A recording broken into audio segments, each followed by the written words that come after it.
Hello, আসসালামু আলাইকুম সবাইকে। তো আমি 1,12,000 টাকা দিয়ে কেন একটা সানগ্লাসই কিনলাম, এটা হচ্ছে আমার মাথায় প্রশ্নটা ঘুরতেছে। তো আমি তোমাদের সাথে আনবক্সিং করতেছি। আর গিফটটা অবশ্য আমার হাজব্যান্ড দিয়েছে। পছন্দটা আমার, এই ব্র্যান্ডটা আমার অনেক পছন্দের একটা ব্র্যান্ড, বুঝছো?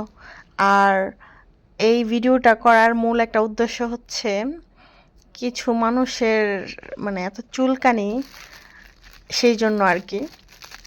কিছু খালারা ব্র্যান্ড নিয়ে অনেক বেশি হাবিজাবি অনেক কিছু দেখলাম টিকটকে, ফেসবুকে, অনেক জায়গায়।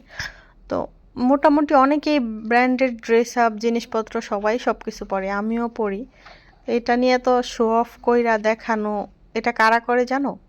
যারা হঠাৎ কইরা পায়, মানে না দেখে হঠাৎ করে দেখছে, এই প্রথম জীবনে দেখছে, তখন তারা এটা করে।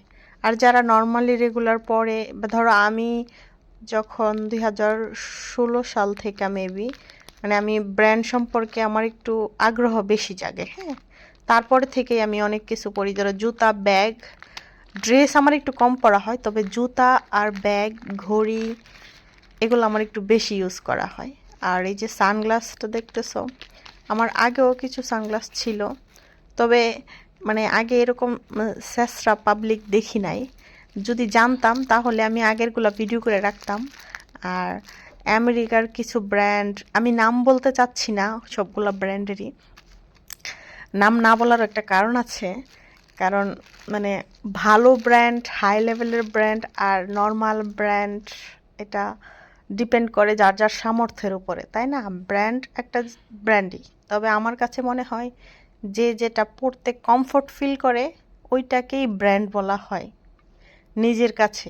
দামি দামি ব্র্যান্ড সেগুলো তো থাকেই, তবে আমার কাছে যেটা কমফোর্ট ফিল মনে হবে ওইটাই আমার কাছে ব্র্যান্ডের, আমি নিজে থিঙ্কিং করব, তাই না?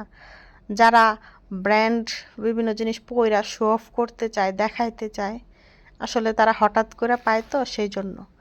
আর আমি মানে ফোন বা অন্য কিছু দামি জিনিস না কিনে আমি 1,10,000 টাকার আমি এটা কেন নিলাম, সেটা হচ্ছে শখের জিনিস। কথা আছে না, শখ কোনো তুচ্ছ বিষয় না।